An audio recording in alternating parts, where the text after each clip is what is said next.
Hello everyone, welcome back to Kiran's English hub. ఈ వీడియోలో నేను మీకు 2017లో జరిగినటువంటి TET paper 1 previous question paper ఇది. So I'm going to explain you this, and in this paper I'm not going to deal with all the questions. I will only explain you and teach you only English part. Okay, so I will also give the same one, like the same thumbnail. Okay, so please be careful. I'm not going to go through all these questions. Only through English I will take you. I will make you sure that you get all the um, rules, grammatical rules, if at all they are there. So in the English part, only grammatical rules are very important. Grammar rules and shortcuts. Okay, so I will take you through these questions with these through modifications. Okay, so you will understand what are the grammar rules. You will also understand what are the shortcuts. Okay, so Telugu medium వాళ్ళకి చెప్పేది ఏంటంటే, ఈ వీడియోలో నేను మీకు English questions ఏవైతే ఉన్నాయో వాటిలో ఏవైతే గ్రామర్ పార్ట్స్ ఉంటాయో, గ్రామర్ రూల్స్ ఉంటాయో, ఆ గ్రామర్ రూల్స్ మీరు ఈజీగా ఆన్సర్ చేయడానికి, తర్వాత some of the shortcuts అనమాట. So to save the time you need some of the shortcuts. So I will also teach you those shortcuts. So in the first part you have reading comprehension. So here it is given as part 3 and language 2. English is used as language 2. In language 1 you have multiple options in TET. Okay, language 2 is common for everyone. That is used in part 2. Okay, part 3. Now reading the following passage, reading comprehension. So first thing is one tip here. Tip number 1,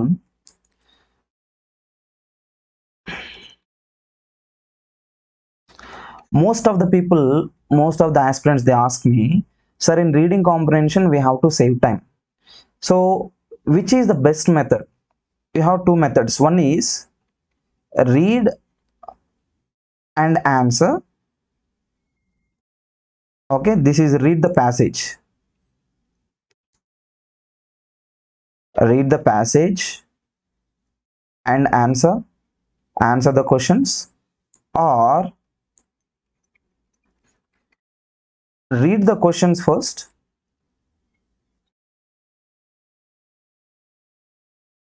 and go to the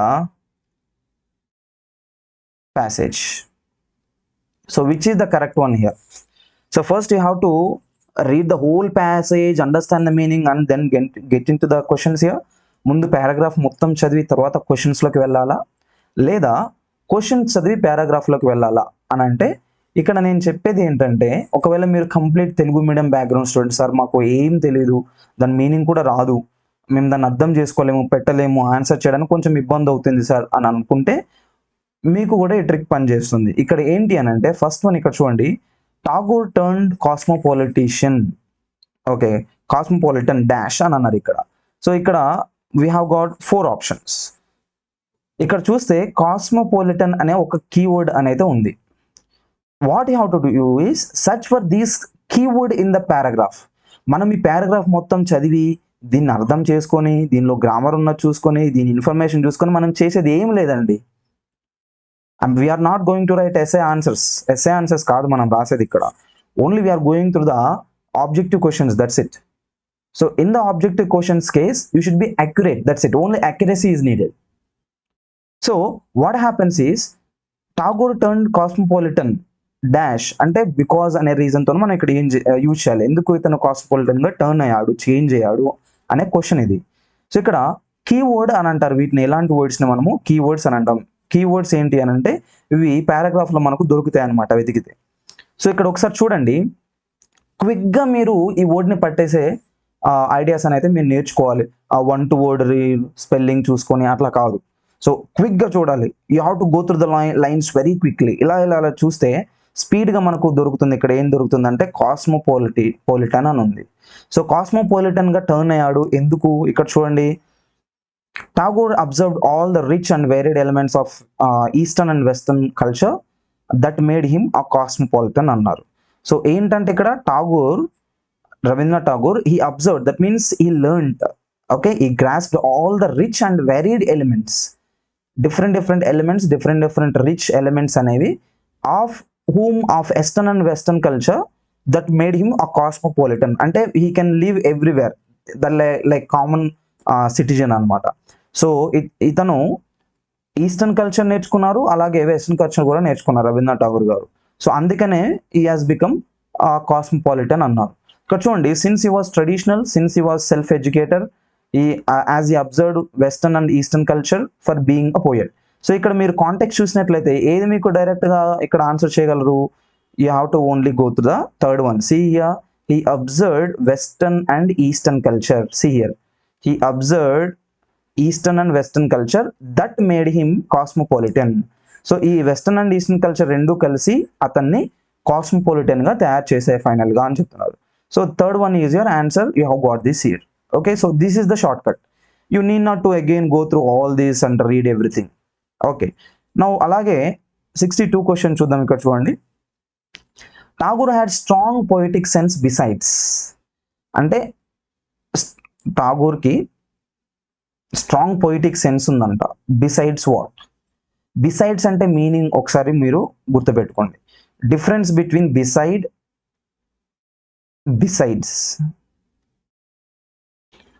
రెండింటికి difference అనేది మీరు చూసుకోవాలి. Beside అంటే ఏంటి? పక్కన, అంటే by the side of, by the side of అనే మీనింగ్తో use చేస్తాం. అంటే మీ పక్కన ఏదైతే ఉంటుందో దాన్ని బిసైడ్ అని అంటాం. బిసైడ్స్ అని అంటే ఏంటి? ఫర్ ఎగ్జాంపుల్, నాకు తెలుగు లాంగ్వేజ్తో హిందీ లాంగ్వేజ్ కూడా తెలిసింది అనుకుందాం. So I can say I can speak Hindi besides Telugu. అంటే దానితో పాటు ఇది, అంటే ఇక్కడ ఒక అడిషనల్గా యూజ్ చేస్తాం. ఒక అడిషనల్ ఇన్ఫర్మేషన్ని యూజ్ చేసేది లేదా చూపించే దాని కింద మనము బిసైడ్స్ అనేది యూజ్ చేస్తాం. Okay, so Tagore had strong poetic sense besides dash. అంటే స్ట్రాంగ్ పొయిటిక్ సెన్స్తో పాటు అడిషనల్గా ఇంకోటి ఏదో ఉంది అని చెప్తున్నారు. సో ఏంటి అది? సో ఇక్కడ చూడండి, మీరు ఇక్కడ సెంటెన్సెస్ చూసినట్లయితే, Tagore found days traditional school was wasteful, school education, self education, he evolved educated for excellence, was at home humanities as well science, besides having strong poetic sense. ఇక్కడ వచ్చిందా మనకు స్ట్రాంగ్ పొయిటిక్ సెన్స్ ఉంది, దానితో పాటు ఇంకేముంది అని అడుగుతున్నారు ఇక్కడ. So Tagore was at home in humanities as well as sciences, besides having a great poetic sense, an in-depth intuition with philosophy and profound relation with music and arts. అంటే strong poetic sense తో పాటు ఇతనికి philosophy, intuition, depth philosophy కూడా తెలుసు, అలాగే profound relation with music and art కూడా ఉంది. Okay, రెండిట్లో ఏది మనకు ఆప్షన్ ఉన్నా సరే మనకి ఇక్కడ ఆన్సర్ వస్తుంది. ఇక్కడ సైకాలజీ అన్నారు, మనకి ఫిలాసఫీ కావాలి. ఇక్కడ ఫిలాసఫీ తర్వాత music and arts, yes music and arts ఉంది ఇక్కడ, మనం ఇక్కడ చూడొచ్చు. Okay, beside strong poetic sense philosophy ఉంది, అతనికి మ్యూజిక్ అండ్ ఆర్ట్ నాలెడ్జ్ కూడా ఉంది. బట్ ఇక్కడ ఫిలాసఫీ లేదు, ఓన్లీ మ్యూజిక్ అండ్ ఆర్ట్స్ మాత్రమే ఉంది. ఇక్కడ చూడండి, అడాప్ట్ ఇన్ స్పోర్ట్స్, టాక్టికల్, ఇవి రెండు కూడా మనకు ఆప్షన్స్ లేవు. So only second one is our correct answer. Okay, so ఈ విధంగా మనకు కీవర్డ్ పట్టుకుంటే ఆన్సర్ చేయడం అనేది చాలా అంటే చాలా ఈజీ అండి. ఓకేనా, మీరు కాంటెక్స్ట్ మొత్తం అదంతా చదివి టైం వేస్ట్ చేసుకోవడానికి ట్రై చేయకండి. తర్వాత Shantiniketan was founded what? Founded as an education centre for Bengalis to impart education amongst the poor, as a centre for meditation to realize Tagore's dream. అంటే శాంతినికేతన్ అనే ఒక ఇన్స్టిట్యూషన్ని రవీంద్రనాథ్ ఠాగూర్ గారు ఎస్టాబ్లిష్ చేశారు. సో అది దేనికి ఎస్టాబ్లిష్ చేశారనే రీజన్ అడుగుతున్నారు ఇక్కడ. సో ఇది ఒక ఎడ్యుకేషన్ సెంటర్ లాగా ఎస్టాబ్లిష్ చేశారా, ఒక ఎడ్యుకేషన్ పోర్ పీపుల్కి ఎడ్యుకేషన్ ఇవ్వడానికి ఎస్టాబ్లిష్ చేశారా, లేదా ఒక మెడిటేషన్ సెంటర్గా ఎస్టాబ్లిష్ చేశారా, లేదా ఒక డ్రీమ్ని రియలైజ్ అవ్వడానికి చేశారా? ఇక్కడ మీరు చూస్తే you have got one keyword, what is that? Shantiniketan. Okay, so one word is here. Can you find any other words? If you can find any other words, you can use. Okay, if you go little bit further there, see here. It was founded on 21st December 1901 at the land purchased by his father Maharshi Devendranath to establish a place for meditation. This is very important. See, Shantiniketan, this is the keyword we have got. So the tangible embodiment of this realization was Shantiniketan. He had some realization, and out of that realization he has found Shantiniketan. So when was it found? It was founded on 21st December 1901 at the land purchased by his father Maharshi Debendranath. Maharshi Debendranath is the name of Rabindranath Tagore's father. So um, to establish a place for meditation. So it was a place for meditation only. Okay, so what are the options that are speaking about meditation in this case? Only third one. So it was founded as a center for meditation. Okay, next let us go through the another one. 64. Tagore wrote, I wish to keep my students Indian tradition of poverty to dash. Here if you say, I wish, from here, I wish to keep my students away from all luxuries of European life and any blind infatuation with Europe, thus lead them in the way of sacred life and enslaved Indian tradition of poverty. So here if you look at this, Tagore wrote these lines, I wish to keep my students in a tradition of poverty to whom? To God of India, to government of Bengal, to the Prince of Tripura, to the Prince of Patna. To whom did he write? If you go back a little bit back there, one sentence back, in a letter to the Prince of Tripura, the poet educator wrote. The poet educator, in the sense we are speaking about Rabindranath Tagore ji. So the poet educator wrote. So where did he write? In a letter to the Prince of Tripura, he has written this. Okay, so in the option 3, we can see this was the small group of sentences which was written to the Prince of Tripura. Clear? Next one. Look at 65. Tagore attributes his tangible poem to dash. Tagore attributes his tangible poem to dash. Okay, to whom did he attribute that? We have to check. So Indian subcontinent, Shantiniketan, his philosophy, his disciples. So where can you find that here? First of all, if you go further, we have some more paragraph here. In the world responded and honored him merely as a poet and educator. Okay, there we cannot find it. Tagore attributes his tangible poem.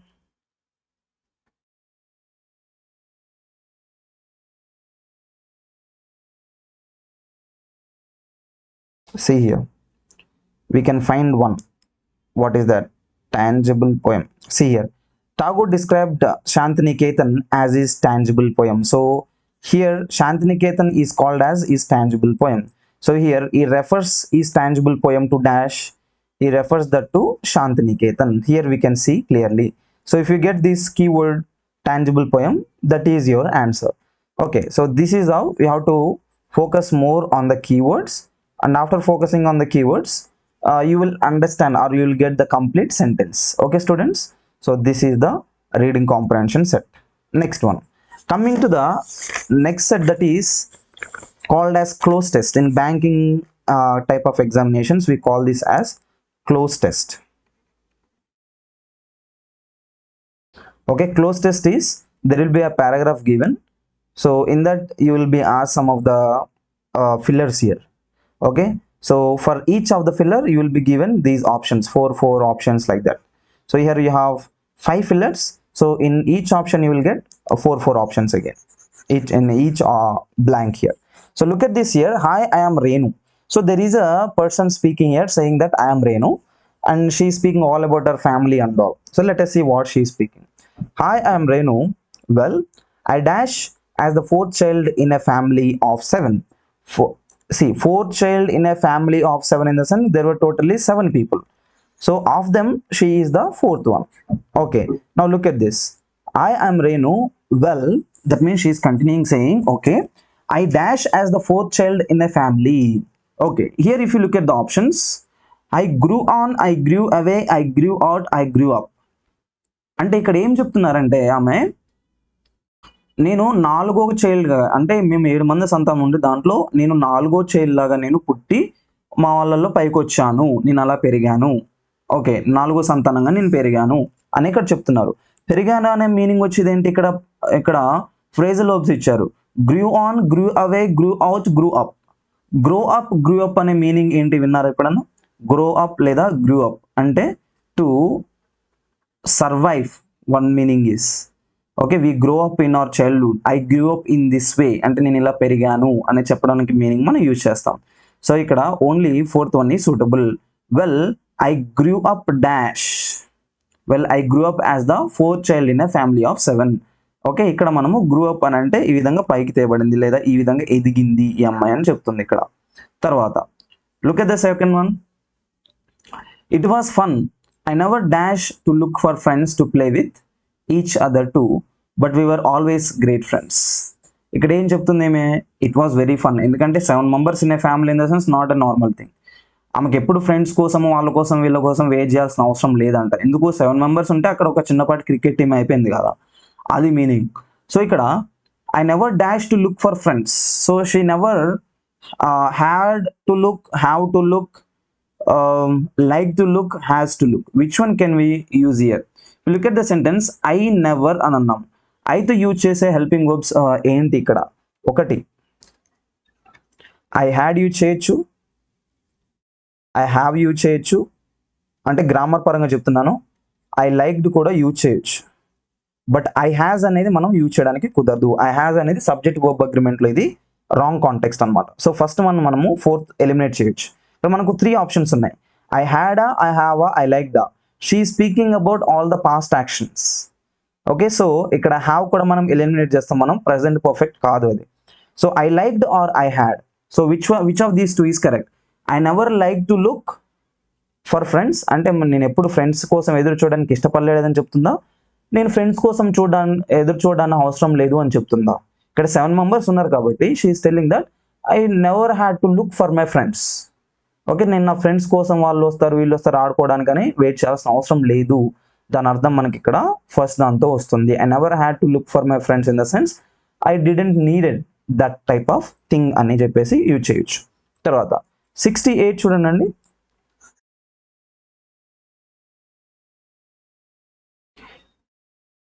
ఏముంది ఇక్కడ sentence చూద్దాం. On the other side food was not in plenty because my father's dash income wasn't anything much.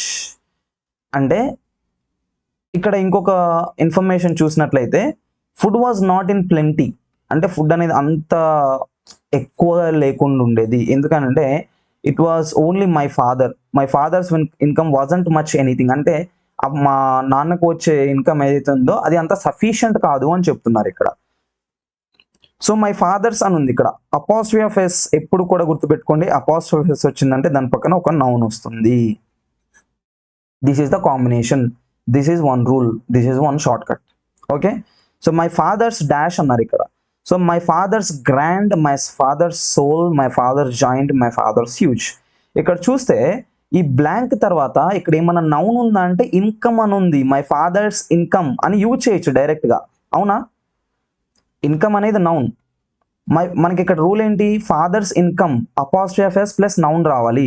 Noun అనేది ఇక్కడ వచ్చింది, కాకపోతే ఈ విధంగా blank ఇచ్చాడు. అపాస్ట్రఫీ ఆఫ్ ఎస్ బ్లాంక్ తర్వాత ఒక నౌన్ ఇచ్చాడు. ఈ విధంగా యూజ్ చేస్తే మీరు గుర్తుపెట్టుకోండి, ఇక్కడ యూజ్ చేయాల్సింది మనం ఏంటంటే యాడ్జెక్టివ్ యూజ్ చేయాలి ఈ కేసులో. ఒకవేళ ఇక్కడ బ్లాంక్ లేదు, ఫర్ ఎగ్జాంపుల్ ఇక్కడ నౌన్ లేదు అనుకుందాం, ఇక్కడ నౌన్ లేకపోతే ఇక్కడ డైరెక్ట్ నౌన్ రావాలి. అర్థమైందా? ఒకవేళ ఇక్కడే నౌన్ ఉంది ఆల్రెడీ, బ్లాంక్ తర్వాత నౌన్ ఉంది కానీ స్టిల్ దెర్ ఈస్ బ్లాంక్ అని అంటే ఈ బ్లాంక్ ని దేంతో ఫిల్ చేయొచ్చు సార్ అని అంటే ఇక్కడ మనము యాడ్జెక్టివ్ తో ఫిల్ చేస్తాం. ఎందుకు యాడ్జెక్టివ్ తో ఫిల్ చేస్తాం అని అంటే adjectives they are used to modify the nouns. So combination అనేది ఈ విధంగా ఉండాలన్నమాట, apostrophe of S adjective plus noun.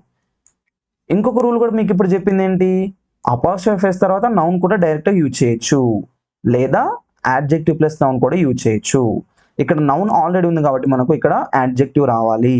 So ఏం యాడ్జెక్టివ్ యూజ్ చేస్తాం ఇక్కడ చూడండి, గ్రాండ్, సోల్, జాయింట్, హ్యూజ్ అన్నారు.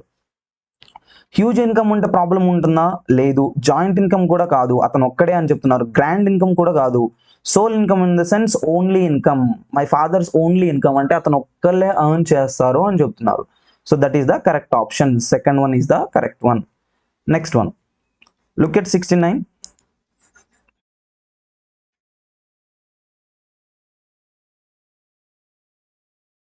Okay. Well, that taught me how to share and be happy with dash. Okay, so అతను వాళ్ళ ఫాదర్కి ఎక్కువగా ఇన్కమ్ లేకపోవడం వల్ల ఈ అమ్మాయి కొన్ని విషయాలు నేర్చుకుందంట. ఏం విషయాలు నేర్చుకుంది? ఇలాంటి అంటే ఎక్కువ మనీ లేకుండా కొంచెం పూర్‌గా ఉండడం వల్ల ఇద్దరితోని అన్నీ షేర్ చేసుకోవాలంటే ఎక్కువ తక్కువ ఉన్నా సరే ప్రతి ఒక్కరితోని షేర్ చేసుకుంటూ ఇలా హ్యాపీగా ఉండాలి అనే దాన్ని షేర్ చేసుకుంది. సో ఇక్కడ that taught me how to share and be happy with dash. So with very little, with little, with a little, with the little ఏం యూజ్ చేయొచ్చు ఇక్కడ? విత్ లిటిల్ డిఫరెన్స్ ఏంటి ఇక్కడ? Okay, this difference is very important. It is repeated. Okay, little,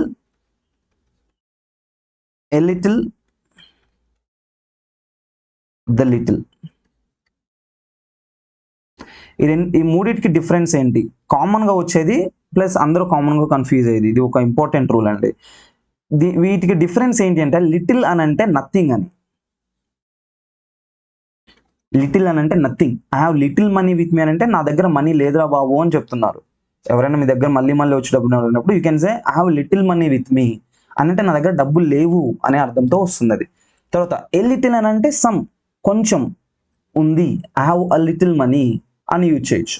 అంటే ఇక్కడ నా దగ్గర కొంచెం మనీ ఉంది. సో ఇక్కడ ఫస్ట్ లిటిల్ అనేది నెగిటివ్ అయితే సెకండ్ లిటిల్ అనేది పాజిటివ్. ఏ లిటిల్ అనేది. తర్వాత ద లిటిల్ అని అంటే whatever the amount that is there.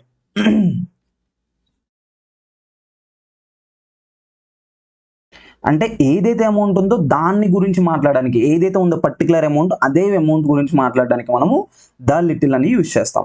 ఇక్కడ మనం సెంటెన్స్ చూసినట్లయితే that thought me how to share and be happy with dash. అంటే ఏదైతే ఉందో దాంతోనే సంతృప్తి పడడం, దాంతోనే సంతోషంగా ఉండడాన్ని నేను నేర్చుకున్నాను నా అంతటికి నేను అని అంటున్నారు. సో ఇక్కడ ఏం యూజ్ చేస్తాం? ఇక్కడ we have to use the little. The little ఎందుకు సార్ అంటే ఏదైతే ఉందో ఆ కొంచెం దాంతోనే సంతోషపడ్డానికి నేను అలవాటు పడ్డాను అని చెప్తుంది ఈ అమ్మాయి.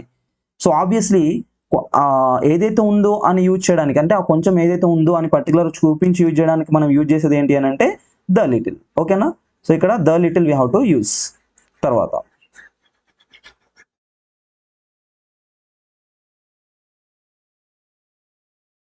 చూడండి, everything, something, anything, nothing options ఉన్నాయి. ఇక్కడ ఏముందో చూద్దాం. The best part of it was that we learned all to eat dash that came our way. అంటే దీని తెలుగులో అర్థం ఏంటంటే ఏదైతే వాళ్ళకు ఇంట్లో ఆ పూటకు ఉంటుందో ఏమైనా సరే అది తినడం అనేది వీళ్ళు అలవాటు చేసుకున్నారు అనమాట. So best part of it was that we learn to eat. అలవాటు చేసుకున్నారు, ఏదైతే ఉంటే అది తినడం. పచ్చడి ఉంటే పచ్చడి, చికెన్ ఉంటే చికెన్, మటన్ ఉంటే మటన్, ఏది ఉంటే ఆ టైంకి అది అనమాట. ఏం తినడానికి ఏం లేనప్పుడు నీళ్ళు పోసుకొని ఉప్పు వేసుకొని నీళ్ళు తాగే వాళ్ళు ఉంటారు చూసారా. సో ఆ ఏమున్నా సరే నేను తింటాను అని అంటారు. సో ఆ విధంగా ఈ అమ్మాయి అలవాటు చేసుకుంది అనమాట. So look at this. The best part of it was that we all learn to eat dash that came our way. That came our way అంటే మా దగ్గరకు వచ్చిందని కాదు, మాకు ఆ రోజు ఏముంటే అది అనే అర్థంతో వస్తుంది. So we learn to eat everything, something, anything, nothing. ఏదైతే అది అని చెప్పి అర్థం ఇక్కడ యూజ్ చేసేది ఏంటి అని అంటే ఎనీథింగ్ అనమాట. ఐ విల్ ఈట్ ఎనీథింగ్ అంటారు చూసారా. సో దాన్ని మనము ఇక్కడ ఈ కాంటెక్స్లో యూజ్ చేయొచ్చు. సో ఒకసారి చూడండి ఇక్కడ, the best part of it was that we learn to eat anything that came our way. అంటే ఏది ఉంటే అది తినేసి మాకు అలవాటు అయిపోయిందని చెప్తున్నారు. Right? Next one, look at the 71st question. Read the conversation openers labeled as 1, 2, 3, 4 given on the left and their responses as A, B, C, D on the right. అంటే ఇక్కడ కొన్ని సెంటెన్సెస్ కన్వర్జేషన్ ఓపెనర్స్ ఉన్నాయన్నమాట. ఇవి conversations ఇవన్నీ. So ఈ పార్ట్లో ఉన్న 1, 2, 3, 4 left side ఉన్న అవన్నీ కన్వర్జేషన్ ఓపెనింగ్ సెంటెన్సెస్. సో ఈ ఓపెనింగ్ సెంటెన్సెస్కి సూటబుల్గా వచ్చే రెస్పాన్స్ వచ్చే ఆప్షన్స్ ఏవి దీంట్లో అనే ఇక్కడ క్వశ్చన్ అనమాట. If you look at this, how is it going. How is it going అంటే సింపుల్గా చెప్పాలంటే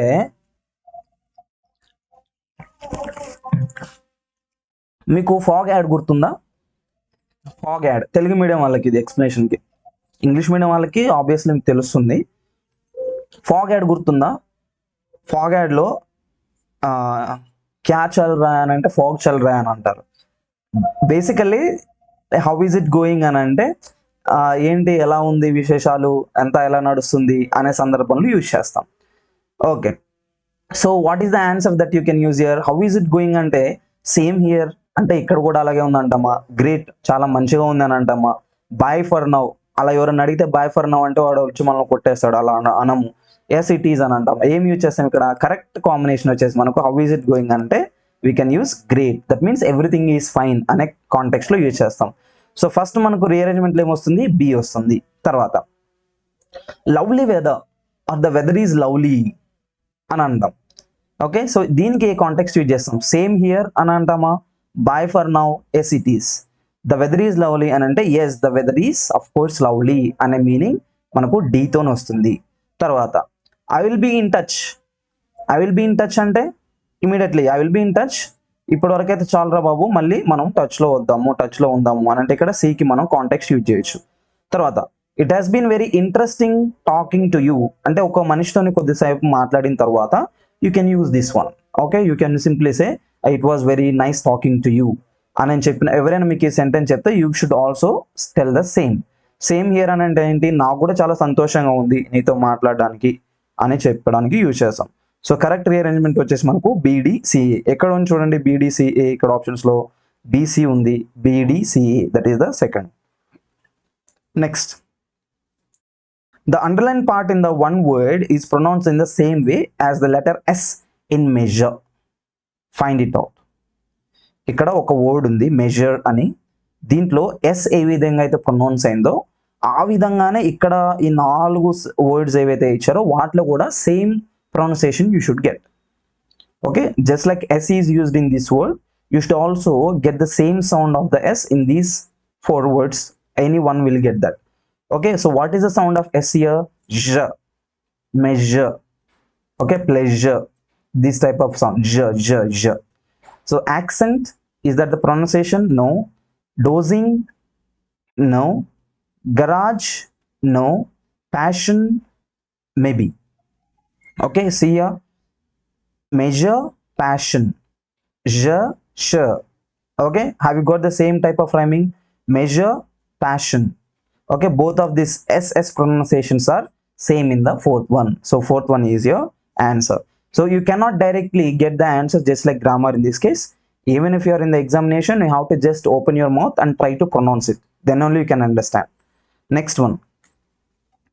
We unlocked the door and entered our apartment. We were dash shocked to find the whole place in the disarray. The indicator here is identify the verb in passive voice in the above passage. Passive వాయిస్లో ఉన్న verb ఏదైతే ఉందో దాన్ని identify చేయమంటున్నారు ఇక్కడ. So passive వాయిస్లో ఏ verb ఉందో చూడాలి మనం ఇక్కడ. ఓకేనా? సో వి అన్లాక్డ్ అనేది ఏంటి? ఇక్కడ verb form 2, subject plus past form ఉంది కాబట్టి అది వర్బ్ ఫామ్ 2 అని అంటాం. We unlock the door and entered. So continuation అయింది ఇక్కడ, సబ్జెక్ట్ క్యారీ అయింది కాబట్టి again this is also verb form 2. Entered our apartment. We were అని అన్నారు. Okay, so were is followed by both V4 or V3. V4 ఎక్కడ use చేస్తాము? Active వాయిస్లో use చేస్తాము. V3 అనేది ప్యాసివ్ వాయిస్లో యూజ్ చేస్తాం. ఓకేనా? సో ఇక్కడ ఏం వర్బ్ వస్తుందో చూద్దాం. వి వర్ షాక్డ్ అని అన్నా. We are shocked. వర్ అనేది బేసికల్గా మనం V4తో యూజ్ చేస్తాం, past continuous. If at all after were తర్వాత if there is V3 here, if you look at this is V3. Shocked అనేది V3. ఓకేనా? సో ఇక్కడ this is passive voice. So were తర్వాత V3 వస్తే that is passive voice, were తర్వాత V4 వస్తే అది active voice. ఇక్కడ ఏమొచ్చింది? V3 వర్బ్ వచ్చింది. సో V3 అనేది మనకి ఇక్కడ ఏమడుగుతున్నాడు క్వశ్చన్లో? What is a passive voice verb in this underlined one? So passive voice వచ్చేసి మనకు ఫోర్త్ వన్, షాక్డ్. ఓకే, అర్థమైందా? This is one grammar rule. Were is followed by both V4 and V3. Active voice అయితేనేమో V4 అంటాము. We were playing very well at that time. Okay, they were cooking food, ఈ విధంగా మనం use చేస్తాం. It was raining అని కూడా use చేస్తాము. Was and were both. ఇక్కడ వాజ్ అయితేనేమో సింగులర్, వర్ అయితేనేమో ప్లూరల్. ఇక్కడ వి ఉంది కాబట్టి వర్ అని వచ్చింది. So was or were both are followed by V4 or V3. Okay, next let us move to 74th question. I saw him crossing the bridge. The sentence of the structure of the underlined part of the sentence is. Here you have to find out the order of the parts of speech. What is the order of these parts of speech? I అనేది ఏంటి ఇక్కడ? So basically మనకు sentence ఎప్పుడైనా సరే ఒక subject, ఒక verb, ఒక ఆబ్జెక్ట్తో use చేస్తాం. అయితే ఇక్కడ మొత్తం అండర్లైన్ చేయలేదు, ఓన్లీ కొంచెం మాత్రమే అండర్లైన్ చేశారు క్రాసింగ్ వరకు. ఓకేనా?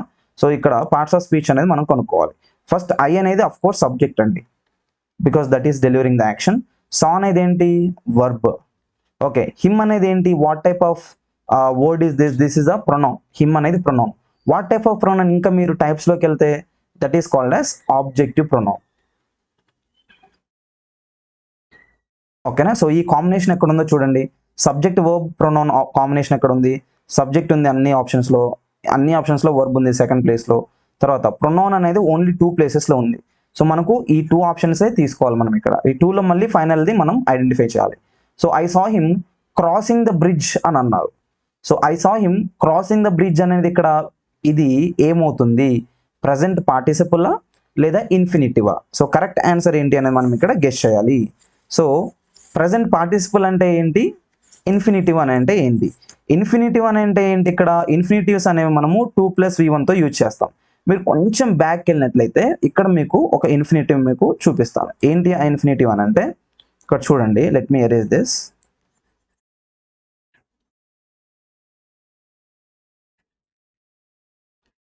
ఇన్ఫినిటివ్ వర్బ్స్ అని అంటే ఎప్పుడు కూడా వాటి స్ట్రక్చర్ అనేది 2+v1తో ఉంటుంది. 2+ వర్బ్ ఫామ్ 1తో ఉండే కాంబినేషన్ మనం ఇన్ఫినిటివ్స్ అని అంటాం. ఓకే, ఇక్కడ చూడండి, వి వర్ షాక్డ్ టు ఫైండ్. ఇది ఇక్కడ ఏంటి, this is the infinitive. Structure అనేది ఇన్ఫినిటివ్కి ఆ విధంగా ఉండాలి. తర్వాత పార్టిసిపుల్కి స్ట్రక్చర్ ఎప్పుడు కూడా మనకు ఐఎన్జితోనూ ఉంటుంది. ఓకేనా. సో ఇక్కడ ఏ వర్డ్ ఉంది, ఇక్కడ 2+v1 ఉందా, ఐఎన్జి ఫామ్ ఉందా, ఐఎన్జి ఉంది. That is past participle, present participle. So correct answer is first one. So గ్రామర్లో మనకు ఏ పార్ట్స్ ఆఫ్ స్పీచ్ని ఏ విధంగా యూజ్ చేస్తాము అని తెలియాలంటే అన్ని పార్ట్స్ ఆఫ్ స్పీచ్ అనేది మీరు ఒకసారి చూడాల్సి ఉంటుంది. తర్వాత there is no cup, would you like a cup of tea instead. There is no coffee, would you like a cup of tea instead. ఇక్కడ ఇన్స్టెడ్ అనే వర్డ్ అండర్లైన్ చేశారు. ఇక్కడ క్వశ్చన్ ఏంటంటే identify the parts of speech of the underline word అన్నారండి. So you have to identify the parts of speech. Instead అనేది ఏ విధంగా use చేస్తాం ఇక్కడ. There is no coffee, would you like a cup of tea instead. ఇక్కడ ఒక దానికి alternative చూపిస్తుంది హోల్ సెంటెన్స్కి. ఇక్కడ దెర్ ఈజ్ నో కాఫీ, దానికి ఆల్టర్నేటివ్ టీ ఉంది అని చెప్పే సందర్భంలో ఈ విధంగా ఆల్టర్నేటివ్ చూపించడానికి ఒకవేళ ఇన్స్టెడ్ యూజ్ చేస్తే దాన్ని మనము యాడ్వర్బ్ అని యూజ్ చేస్తాం. ఓకే, ఇక్కడ ఆప్షన్ ఉందో చూడండి, preposition, conjunction, adjective, adverb. Fourth one is the answer. Okay, for English medium students, if at all instead is used as the alternative word, the word which shows the alternative, then that must be considered as the adverb. Okay, next, you make face dash. Make face అని అంటే ఏంటి, ఇక్కడ జనరల్గా she made face లేదా I made face, they made face. Made face are make face ఏంటి, దాని అర్థం ఏంటంటే టు షో డిస్లైక్ అనమాట. డిస్లైక్ అని అంటే ఏంటి, అంతగా ఇంట్రెస్ట్ చూపించకుండా ఉండడాన్ని మనము డిస్లైక్ అని అంటాం. ఓకే, డిస్లైక్ చూపించడాన్ని మనము టు మేక్ అ ఫేస్ అని కూడా అనొచ్చు. సో ఇక్కడ కరెక్ట్గా ఏం యూజ్ చేయొచ్చు, when you deliberately ignore them అంటే డైరెక్ట్ ముఖం మీదనే చెప్పేయడం, అట్లా కాదు. తర్వాత when you want to control your laughter అంటే నీ నవ్వును మీరు కంట్రోల్ చేసుకున్నప్పుడు, that is not the correct one. When you are not pleased about something, pleased అని అంటే ఏంటి, when you are not happy, when you are not happy about something అంటున్నారు, that means when you do not like something. Okay, this may be the answer. కాకపోతే ఇంకొకటి ఉంది, అది చూద్దాం. when you accept it in a straight forward way అంటే మీరు accept చేస్తే అని అంటున్నారు. యాక్సెప్ట్ చేయడం కాదు అక్కడ, డిస్లైక్. కాకపోతే ఎక్కువ హేట్రెడ్ కాదు అక్కడ, జస్ట్ నార్మల్ సేయింగ్ నో అన్నట్లు. So that is the third option we can use. Next 7th చూడండి, ఇక్కడ let me erase all this.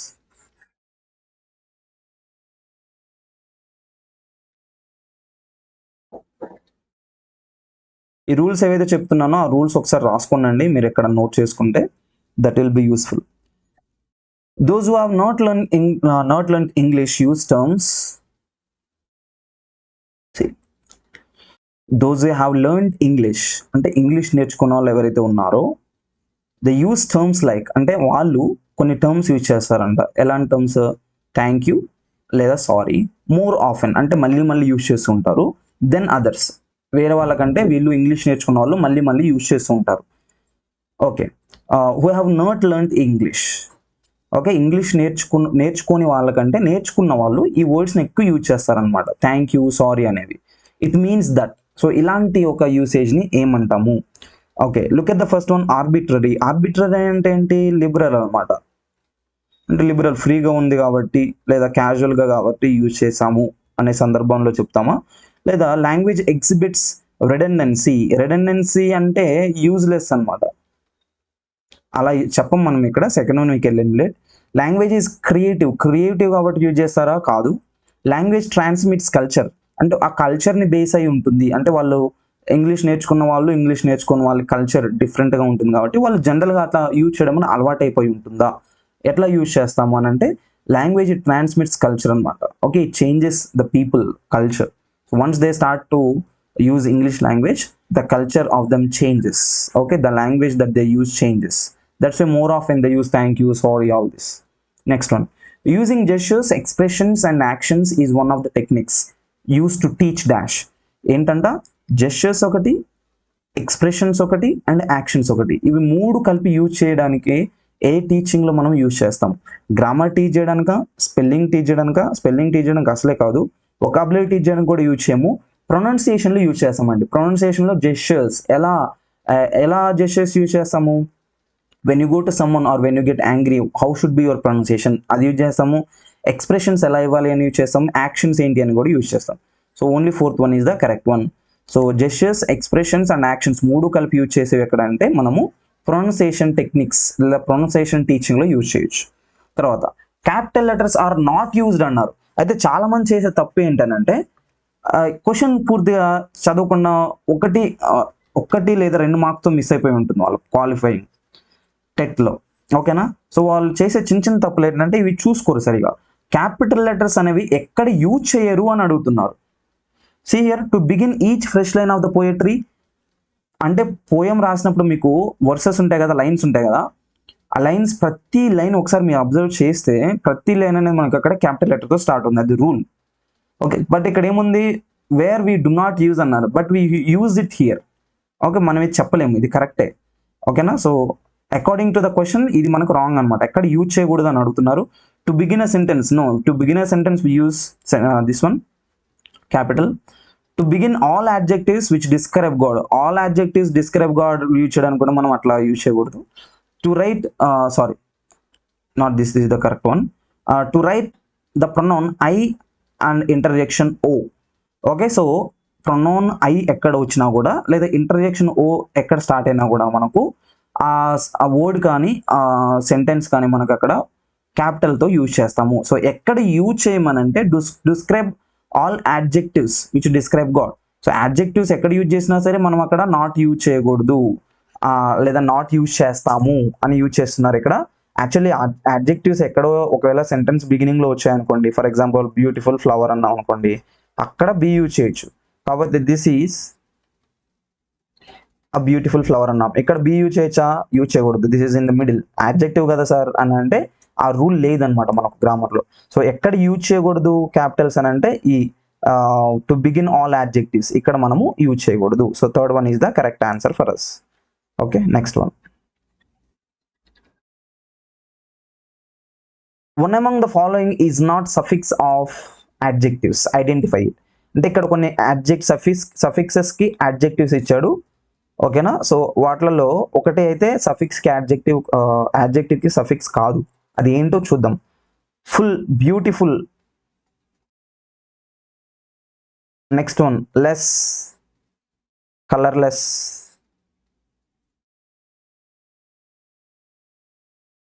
Some, I don't know, you can say boyhood here.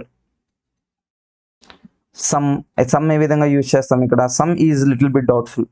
Some use చేయడానికి మనం something అని use చేయొచ్చు. Somethings అంటే some ఇక్కడ ఏమనేది prefix అయింది, సఫిక్స్ కాలేదు. సో ఇక్కడ ఫుల్ అనేది సఫిక్స్ యూజ్ చేయొచ్చు, లెస్ యూజ్ చేయొచ్చు, హుడ్ కూడా యూజ్ చేయొచ్చు, బట్ సమ్ అనేది ఇక్కడ ప్రిఫిక్స్. సో మనకి ఏది యూజ్ చేయకూడదు ఇక్కడ సఫిక్స్ గాని అంటే third one we can opt. Next one, no other democracy in the world is. ఇక్కడ సెంటెన్స్ ఏంటి, choose the correct option to complete the sentence అన్నారు. Larger, comparative degree, largest, superlative degree, not so large as, positive degree, తర్వాత as large as, positive degree. ఇక్కడ no other అనేది మనము ఏ విధంగా use చేస్తాము, నో అదర్ అనేది పాజిటివ్ డిగ్రీలో యూజ్ చేసే degrees of comparison. So positive డిగ్రీలో మనకు వచ్చేది ఏంటి, ఇక్కడ ఓన్లీ 3 and 4. సార్ ఇవి రెండు ఎలా ఐడెంటిఫై చేసి ఎలిమినేట్ చేశారంటే లార్జర్ అనేది కంపారిటివ్, లార్జర్ లార్జెస్ట్, అవునా? సో లార్జర్ అనేది కంపారిటివ్ డిగ్రీ మనం ఇక్కడ ఎలిమినేట్ చేయొచ్చు. తర్వాత లార్జెస్ట్ అనేది సూపర్లేటివ్ డిగ్రీ, ఇది ఒకటి కూడా మనం ఎలిమినేట్ చేయొచ్చు. మనకి ఎందుకు పాజిటివ్ డిగ్రీ కావాలి, నో అదర్ అనేది పాజిటివ్ డిగ్రీ కదా. సో నెగిటివ్లో అయితేనేమో not so large as India, positive అయితేనేమో as large as India. So రెండిట్లో ఏం యూజ్ చేస్తాం ఇక్కడ చూడండి context. No other democracy in the world is not so large as India or as large as India. మనకి ఇక్కడ పాజిటివ్ కొనటేషన్తో రావాలి. So no other democracy in the world as large as India. ఓకేనా, ఇండియాకి సంబంధించిన డెమోక్రసీ ఏదైతే ఉందో ఆ డెమోక్రసీ ప్రపంచంలో ఏ దేశానికి లేదు, ఏ దేశానికి సరితూగదు అని చెప్పడానికి మనం యూజ్ చేసేది ఇక్కడ ఏంటంటే fourth one is your correct answer. Next one among the following does not describe part of our body. So one of these 4 words is not part of our body, అంటే మన బాడీకి యూజ్ చేయని word అనమాట అది, మన body parts కానీ అట్లా. So ఆ వర్డ్ ఏంటి అని అంటారు ఇక్కడ. ప్లంప్ అని అంటే యూజువల్గా మనం ప్లంప్ ఫేస్ అని అంటారు, కొంతమంది మాక్ చేయడానికి. ప్లంప్ ఫేస్ అని అంటే kind of fat face or chubby face అని కూడా అనొచ్చు, chubby face or fat face. Curly hair అని యూజ్ చేస్తాం, ఐడియా ఉందా? కర్లీ హెయిర్ అంటే రింగుల్ జుట్టు ఉన్నోడు ఉంటాడు కదా, వాడిని కర్లీ హెయిర్ అని అంటాం. తర్వాత వ్రింకిల్డ్ ఫేస్ అని అంటారు. వ్రింకిల్డ్ ఫేస్ అంటే ముడతలు పడిపోయింది ఫేస్, దాన్ని వ్రింకిల్డ్ ఫేస్ అంటాం. తర్వాత ట్రెండీ న్యూస్ అనొచ్చు.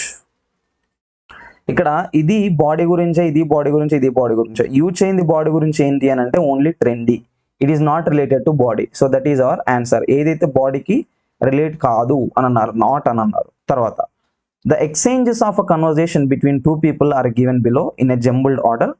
Identify the right order to make a meaningful conversation. ఇక్కడ ఒక ఇద్దరు పీపుల్ కన్వర్జేషన్ అనేది ఇచ్చారండి, కాకపోతే ఆర్డర్ అనేది జంబుల్డ్గా ఉంది, జంబుల్ చేసి ఉంది. దీన్ని జంబుల్డ్ సెంటెన్సెస్ లేదా రీఅరేంజ్మెంట్ ఆఫ్ ద సెంటెన్సెస్ లేదా రీఫ్రేజింగ్ ఆఫ్ ద సెంటెన్సెస్ అని అంటాం. Okay, so not to well, I'm beginning to hate my job. Hi George, how are you, how have you been. How come అంటే ఎలా అయింది అనే అర్థంతో use చేస్తాం. What is the matter, I thought you quite like it. So వీటిలో first sentence ఏం use చేస్తామండి? Not to well అంటే అమ్మా I'm beginning to hate my జాబా, లేకపోతే హాయ్ జార్జా. మనం ఎవరైనా కన్వర్జేషన్ స్టార్ట్ చేసేటప్పుడు హాయ్, హలో, ఓకే, ఈ విధంగా యూజ్ చేస్తుంటాం. సో కరెక్ట్ వన్ అనేది మనకి ఇక్కడ సీతోనే స్టార్ట్ అవుతుంది. So hi George, how have you been అని అన్నారు ఇక్కడ. So how have you been అని అంటే ఇమీడియట్ ఆన్సర్ ఏంటి? ఓకే, ఎవ్రీథింగ్ ఈజ్ ఫైన్ అని రావచ్చు, లేదా అంత సరిగా లేదు అని కూడా యూజ్ చేయొచ్చు. ఇక్కడ ఈ సెంటెన్స్లో దీనికి కరెక్ట్ క్వశ్చన్కి ఆన్సర్ ఏంటి, రెస్పాన్స్ ఏ విధంగా మనం యూజ్ చేయొచ్చు? నాట్ టు వెల్ అంటమ్మా, beginning to hate my job. How come again క్వశ్చన్కి ఆన్సర్ కాదు. I thought you liked it, ఇది తర్వాత వచ్చే sentence. Only not to well లేదా వెల్ అని చెప్పొచ్చు. సో సిఏ అనేది మనకి ఇక్కడ proper rearrangement. Hi George, how have you been, opposite person ఏం చెప్తారు? Not to well. Okay, next not to well అనగానే నెక్స్ట్ రెస్పాన్స్ ఏంటి?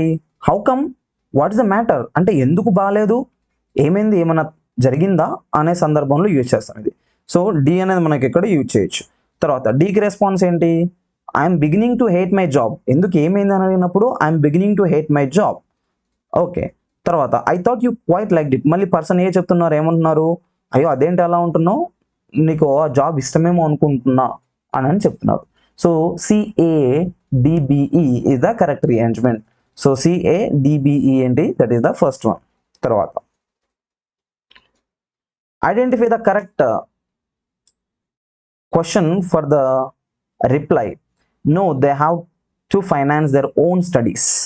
ఇక్కడ సెంటెన్స్ ఏంటంటే ఇది ఒక ఆన్సర్ అనమాట. ఇక్కడ మనకు క్వశ్చన్లో ఏమి ఇచ్చాడంటే ఒక ఆన్సర్ ఇచ్చారు. ఆన్సర్ ఏంటి? No, they have to finance their own studies, లేదు వాళ్ళ స్టడీస్ వాళ్ళే ఫైనాన్స్ చేసుకోవాలి. ఇప్పుడు ఈ ఫాలోయింగ్ 4 ఆప్షన్స్లో మనకు క్వశ్చన్స్ ఇచ్చారు, 4 క్వశ్చన్స్ ఇచ్చారు. ఈ 4 క్వశ్చన్స్లో ఏ క్వశ్చన్ అడిగితే మనకు ఈ ఆన్సర్ వస్తుంది? Do they finance your studies అంటే ఇది డైరెక్ట్గా స్టూడెంట్స్ని అడిగినట్లు అవుతుంది. బట్ ఇక్కడ ఆన్సర్ చూస్తే no, they have to finance. Let us మీకు ఒక సిచ్యువేషన్ క్రియేట్ చేస్తాను, ఇది క్లియర్గా అర్థం చేసుకోవడానికి. ఓకేనా, వీళ్ళు గ్రూప్ ఆఫ్ స్టూడెంట్స్ అనుకుందాం ఇక్కడ. తర్వాత ఇక్కడ there is one person who is asking this question. Okay, let us say there is a person who is answering to that question. Okay na, this fellow is answering, this fellow is questioning. ఎవరి గురించి? Students గురించి. ఇక్కడ చూడండి, no they have to finance their own studies అన్నారు. ఇది ఎవరి dialogue ఇక్కడ? ఇది దిస్ ఫెలో డైలాగ్. ఓకే, ఎప్పుడు ఈ క్వశ్చనర్ ఎవరైతే ఉన్నారో ఈ క్వశ్చనర్ ఈ స్టూడెంట్స్ గురించి ఇతన్ని అడిగారు అనమాట. ఇతను అడిగితే అప్పుడు ఇతను ఆన్సర్ చెప్తున్నారు ఇతనికి రిటర్న్ గా. అయితే ఫస్ట్ చూస్తే do they finance your studies అంటే do the students finance your studies అని వస్తుంది ఇక్కడ. First one is wrong. Okay, తర్వాత do students in your country get grant అంటే మీ కంట్రీలో స్టూడెంట్స్ ఎవరైతే ఉన్నారో వాళ్ళకి గ్రాంట్స్ వస్తాయని క్వశ్చనరీ అతన్నే అడుగుతున్నారు అనమాట. ఆన్సర్ ఏమొస్తుంది? No they have to finance their own studies. మా కంట్రీలో వాళ్ళకి డబ్బులు ఇవ్వము, వాళ్ళందరికీ వాళ్ళే డబ్బులు పెట్టుకోవాలి. సెంటెన్స్ అనేది కరెక్ట్గా ఉంది. తర్వాత do you get credits for your exams. Again ఇక్కడ మళ్ళీ స్టూడెంట్స్ని అడుగుతున్నా అట్లా అవుతుంది, యూ అని యూజ్ చేస్తే. This is not the correct order. Next do you get grants for your studies. Again స్టూడెంట్స్ని అడగకూడదు. ఇది do you get grants for your studies అని అంటే yes we get or no we don't get అని use చేయొచ్చు. But ఇక్కడ no they have to finance అని అన్నారు ఇక్కడ. So this is not the correct one. Only how to go for the second option. Okay, ఇక్కడ బొమ్మలు చిన్న చిన్నవి వేసాను, కొంచెం అర్థం చేసుకొని ట్రై చేయండి. ఓకేనా? తర్వాత let us look at 85th question. Read the sentence A, B, C, D. Out of them only 2 are grammatically correct. Identify them. ఇది చాలా ఇంపార్టెంట్ అండి గ్రామటికల్ గా. I'm seeing the doctor. ఇక్కడ ఏంటి? ఒక 2 మాత్రమే కరెక్ట్ ఉన్నాయి, 2 రాంగ్ ఉన్నాయి. ఆ కరెక్ట్ ఉన్న 2 ఏంటి? ఐడెంటిఫై చేయన్నారు. Okay, I'm seeing a doctor at 10 o'clock. I was wondering if you had 2 single rooms. I'm looking forward to seeing you again. I'm liking this music. మీకు ఎప్పుడైనా ఏదన్నా ఇష్టం అయితే ఐఎమ్ లైకింగ్, ఐఎమ్ లవింగ్ అనకూడదు. I like లేదా I love అని use చేస్తాం ఎప్పుడైనా. సో లైకింగ్ అనేది రాంగ్ ఇక్కడ. 4th one you can eliminate. So 4th one ఎన్ని ఆప్షన్స్ ఉన్నాయి? 4th వన్ ఇక్కడ ఒక డి ఉంది, అది ఎలిమినేట్ చేయండి. ఇక్కడ డి ఉంది, అది కూడా ఎలిమినేట్ చేయండి. 2 ఆప్షన్స్ మీకు ఇక్కడ పోయాయండి, 1 and 3 అవుట్. తర్వాత I'm seeing the doctor at 10 o'clock అన్నారు. ఐఎమ్ సీయింగ్ ద డాక్టర్ అని అంటే what do you mean by this? Of course you can get the meaning of appointment. I'm seeing the doctor. Which type of doctor or which doctor? This becomes particular doctor. So this is little bit doubtful. Look at the next one. I was wondering if you had 2 single bedrooms. This is kind of clarifying అనమాట. అంటే మీ దగ్గర single bedrooms ఉన్నాయి అనుకున్నాను అనే ఉద్దేశంతో ఇక్కడ use చేస్తాం. B అనేది మనకు ప్రాపర్గా యూజ్ చేయొచ్చు ఇక్కడ. తర్వాత I'm looking forward in the sense expecting అనే మీనింగ్తో యూజ్ చేస్తాం. I'm looking forward to my exam results అంటే నేను నా ఎగ్జామ్ రిజల్ట్స్ కోసం వెయిట్ చేస్తున్నా, ఎక్స్పెక్ట్ చేస్తున్నా అనే మీనింగ్తో వస్తుంది. సో బి అండ్ సి అనేవి ఇక్కడ కరెక్ట్గా ఉన్నాయి. బీసీ ఎక్కడ ఉంది మనకి? ఇక్కడ ఆప్షన్ 4th వన్. ఓకే, తర్వాత ద బ్రిటిష్ ఈ sailing from Southampton early this morning. Identify the appropriate word to fill in the blank. ఇక్కడ కలెక్టివ్ నౌన్ యూజ్ చేశారు. British fleet, British herd, British fleece, British flock. Correct collective noun ఏంటి? అక్కడ sailing అంటే ఎక్కడ use చేస్తాము? First ఈ meaning రావాలి మీకు. ఇక్కడ సెయిలింగ్ ఏంటి అని అంటే సముద్రంలో ప్రయాణం చేసేదాన్ని మనం సెయిలింగ్ అంటాం. అవునా? ఇక్కడ కొంతమంది బ్రిటిష్కి సంబంధించిన వాళ్ళు sailing from this place early in the morning అన్నమాట. పొద్దున్న వాళ్ళు ఒక ప్లేస్ నుండి సముద్రంలో ప్రయాణం మొదలు పెట్టారు అనే సెంటెన్స్ ఇక్కడ. సో సముద్రంలో ప్రయాణం మొదలు పెట్టారు అని చెప్పడానికి ఏ నౌన్ అనేది మనం ఇక్కడ యూజ్ చేస్తాం? మనం ఫ్లీట్ అంటామా, హర్డ్ అంటామా, ఫ్లీజ్ అంటామా, ఫ్లాక్ అంటామా? ఫ్లాక్ అంటే యానిమల్స్కి యూజ్ చేసేది. ఫ్లాక్ ఆఫ్ షీప్ లేదా heard of animals. Okay, flax of sheep అని యూజ్ చేయొచ్చు. ఇక్కడ ఫ్లీట్ అనేది గ్రూప్ ఆఫ్ సెయిలర్స్, మనము వాళ్ళని ఫ్లీట్ అని అంటాము. సో ఇక్కడ బ్రిటిష్ ఫ్లీట్ అని యూజ్ చేయొచ్చు, ఎందుకు? వాళ్ళు సముద్రంలో ప్రయాణిస్తున్నారు కాబట్టి. సో ఇక్కడ ఇలాంటి కలెక్టివ్ నౌన్స్ ఏవైతే ఉన్నాయో కలెక్టివ్ నౌన్స్ అనేవి చాలా ఇంపార్టెంట్ అండి. మీకు మినిమం ఒక 50 కలెక్టివ్ నౌన్స్ అయితే నేర్చుకొని ఉండండి. ప్రీవియస్ పేపర్స్ అయితే ఏంటి, కొన్ని ఇంపార్టెంట్ పేపర్స్ అయితే ఏంటి, మోడల్ పేపర్స్ అయితే ఏంటి, అన్నిట్లో కలిపి ఒక 50 కలెక్టివ్ నౌన్స్ అనేది మీరు నేర్చుకుంటే మీకు ఇలాంటి కాంటెక్స్ట్ వచ్చినప్పుడు ఈజీ అయిపోతుంది. ఓకేనా? తర్వాత look at the 87th one. The file holder with a collection of learners work assembled over a period of time. So what is it called as? అంటే ఒక ఫైల్ కానీ ఒక ఫోల్డర్ కానీ with collection of learners work ఒక మనిషి అన్ని నేర్చుకొని అది చేసుకొని పెట్టి ఉండి ఒక ఓవర్ పీరియడ్ ఆఫ్ టైంలో అలా చేస్తే దాన్ని మనము ఏమంటాం? జర్నల్ అంటామా, పోర్ట్ఫోలియో అంటామా, బిగ్ బుక్ అంటామా, డైరీ అంటామా? దాన్ని మనం పోర్ట్ఫోలియో అని అంటాం. కలెక్షన్ ఆఫ్ డిఫరెంట్ వర్క్స్ అనమాట, assembled over period of time, particular టైంలో పోర్ట్ఫోలియో అంటాం. తర్వాత the correct choice or option among the alternatives in a multiple choice questions. అంటే ఇక్కడ చూడండి, correct choice or option, multiple choice క్వశ్చన్స్లో కరెక్ట్ చాయిస్ లేదా correct option మనం ఏమంటాం? Key, stem, option, distractor. మీకు ఒకసారి మీరు టెట్ ఎగ్జామ్ కంప్లీట్ చేసిన వెంటనే ఒక 3-4 డేస్కో ఒక 1 వీక్కో ఫైనల్ ఆన్సర్ కీ అని రిలీజ్ చేస్తూ ఉంటారు. కీ అంటే ఏంటి? కరెక్ట్ ఆప్షన్స్ అన్నీ ఉన్నదాన్ని మనము కీ అని అంటాం. సో దాన్ని మనము ఫస్ట్ వన్గా యూజ్ చేయొచ్చు. Very simple one. తర్వాత one of the tools of formative assessment. Formative అసెస్మెంట్లో ఒక టూల్ ఏంటి అని అన్నారు? Conventions of writing. అంటే ఇక్కడ ఫార్మేటివ్ అసెస్మెంట్లో you will have practical exposure. Okay, reading comprehension, grammar, project work. ఏంటి ఇక్కడ ప్రాక్టికల్ ఎక్స్పోజర్ ఉన్నది ఏంటి అని అంటే ఇక్కడ only project work. Okay, that is your answer. Next, one of the features of diary writing. Diary writing అంటే ఏంటి? రెగ్యులర్గా మనము రోజు జరిగే ఈవెంట్స్ అన్నిటిని ఒక సిస్టమాటిక్గా ఆర్డర్లో చేసుకొని పెట్టుకుంటే దాన్ని డైరీ రైటింగ్ అంటాము. ఈ డైరీ రైటింగ్లో యూజ్ చేసే మన లాంగ్వేజ్ ఏంటి ఉంటుందని అంటే నార్మల్ కొలెక్యువల్ లాంగ్వేజెస్ లాగా ఉంటుంది అనమాట. అఫీషియల్గా గ్రామటికల్ అంత పద్ధతి ప్రకారం ఎవరు రాయరు డైరీ. ఓకే, ఓన్ లాంగ్వేజ్లో రాస్తూ ఉంటారు. So maintaining proper layout of the text గురించి కాదు అది. డిజైన్ అండ్ గ్రాఫిక్స్ గురించి అసలే కాదు. యూజ్ ఆఫ్ పొలైట్ లాంగ్వేజ్ కాదు, పొలైట్ లాంగ్వేజ్ యూజ్ చేయము. Mood of language appropriate to the mood, అంటే ఆ మూడ్లో ఏ విధంగా ఉంటుందో అలాంటి లాంగ్వేజ్ యూజ్ చేస్తారని చెప్తున్నారు. ఆఫ్ కోర్స్, ఓకేనా? సో ఆ టైం పీరియడ్లో మీరు ఏ విధంగా ఉంటారో ఆ దానికి రిలేటెడ్గా ఉన్న లాంగ్వేజ్ అక్కడ యూజ్ చేస్తూ ఉంటారు. ఓకే అండి. So this is the explanation of this paper 2017 paper 1. So మీకు 2017 పేపర్ 2 కూడా మీకు లింక్లో మీకు డిస్క్రిప్షన్లో ఇస్తాను. ఇది కూడా రికార్డింగ్ అయిపోయిన తర్వాత. సో ఈ పేపర్స్ అనేది ఏదైతే ఉంటాయో ప్రీవియస్ పేపర్స్ అనేవి మీరు చూసినట్లయితే you will get an exposure. అంటే మీరు మెయిన్ ఎగ్జామ్ మనకు ఆల్రెడీ నోటిఫికేషన్ రిలీజ్ అయింది కాబట్టి మెయిన్ ఎగ్జామ్ రాయక ముందే ఒక ఎగ్జామ్ రాసిన ఫీలింగ్ అయితే వస్తుంది. ఇంకొకటి ఏంటంటే ఇలాంటి క్వశ్చన్స్ వస్తే ఏ విధంగా మనం ఆన్సర్ చేయాలి అంటే డిఫరెంట్ మోడల్స్ ఆఫ్ క్వశ్చన్స్ అనేవి మీకు తెలుస్తుంటాయి. ఓన్లీ ఒక సెంటెన్స్ ఇచ్చేసి దాని కింద 4 ఆప్షన్స్ వచ్చేలాగా ఉండవు అనమాట ప్రతివి. సో కొన్ని గ్రామర్ బేస్డ్ ఉంటాయి, కొన్ని వొకాబులరీ బేస్డ్ ఉంటాయి, ఓకేనా, కొన్ని పంక్చువేషన్ బేస్డ్గా ఉంటాయి.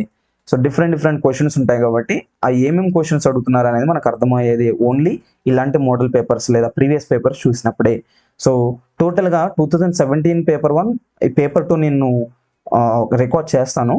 అలాగే 2016లో కూడా పేపర్ 1 పేపర్ 2 మళ్ళీ 2 ఉన్నాయి. అవి కూడా నేను వెరీ సూన్ రికార్డ్ చేసి అన్ని కలిపి డిస్క్రిప్షన్లో లింక్లో ఇస్తాను. So please watch it. And if at all you are the one who is watching this video for the first time, if you are new to this channel, please do subscribe and also please do share these videos with your friends. వాళ్ళు కూడా questions అనేవి చూసి నేర్చుకోవడానికి అవకాశం ఉంటుంది. So thank you for watching. See you all in the next video.